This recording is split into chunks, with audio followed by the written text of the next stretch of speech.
Marcel Cornelis, qui est le fondateur en fait du théâtre des jeunes de la ville de Bruxelles, qui a précédé la Montagne Magique, Marcel Cornelis avait eu un projet avec une comédienne de reprendre le théâtre du Parc, dont la direction était libre, hein, et il aurait fait des spectacles jeunes publics l'après-midi, et la comédienne serait devenue directrice de la programmation de théâtre pour adultes. Hein. Et la ville de Bruxelles, donc, ayant essayé ce projet-là qui n'a pas marché, s'est dit, on va alors créer un théâtre pour enfants qui sera en même temps une école de théâtre. Là, une école de théâtre pour adolescents et adultes. Mais les directeurs officiels, c'était donc Marcel Cornelis et Monique Verlet. Deux styles bien différents. Monique Verlet, elle est une comédienne. Et Marcel Cornelis, qui venait des comédiens routiers, donc les ancêtres du Théâtre National, en fait.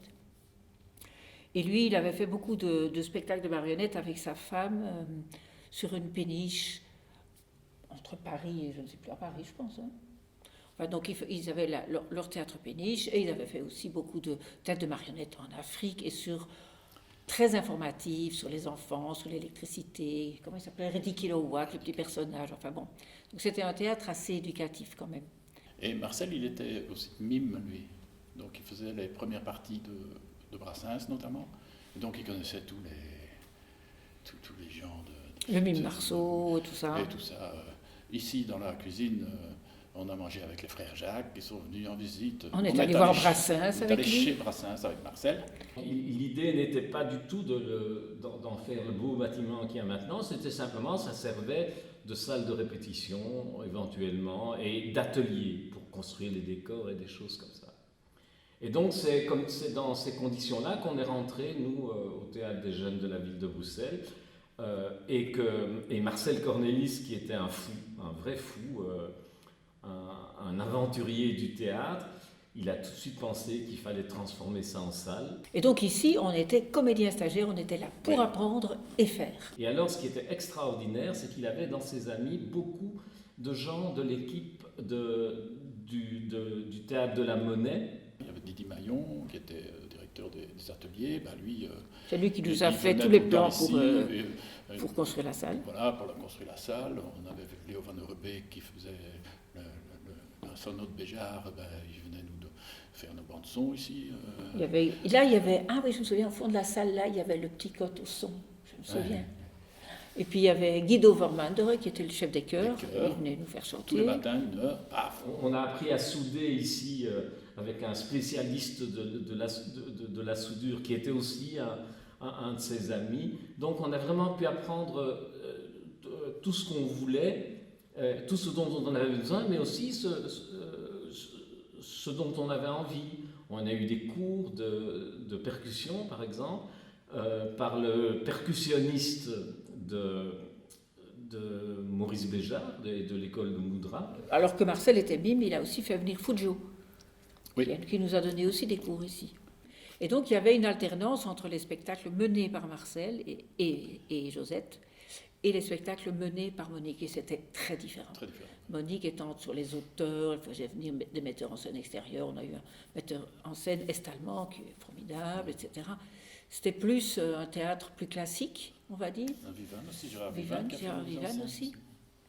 Et Marcel et Bolus, comme on l'appelait, sa femme, on l'appelait Bolus, je ne sais pas pourquoi. Eux, ils écrivaient eux-mêmes et voilà. C'était vraiment un centre de formation. Mais tu vois, en même temps, on travaillait, donc on jouait. C'était pas juste, on faisait pas que des cours.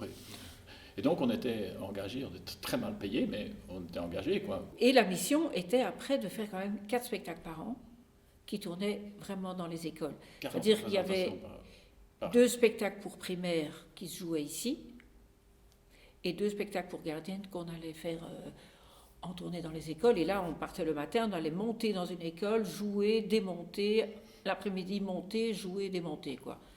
Ah oui, on était vite rodés à la tournée, très très vite. 4 spectacles par an. Et 4 spectacles par an. Après, ça a été allégé, on a fait 3, mais on a fait que 2, on a fait des équipes différentes parce que Je jouais 40 fois en plus, donc ça faisait Ah, quand même c'était 20 énorme. jours de représentation, et chaque fois, ça fait déjà 20, Plus. 30, 80 Donc, jours. Plus toutes les faire, les spectacles. Une des premières choses qu'il nous a dites quand on est arrivé ici dans un chantier invraisemblable, hein,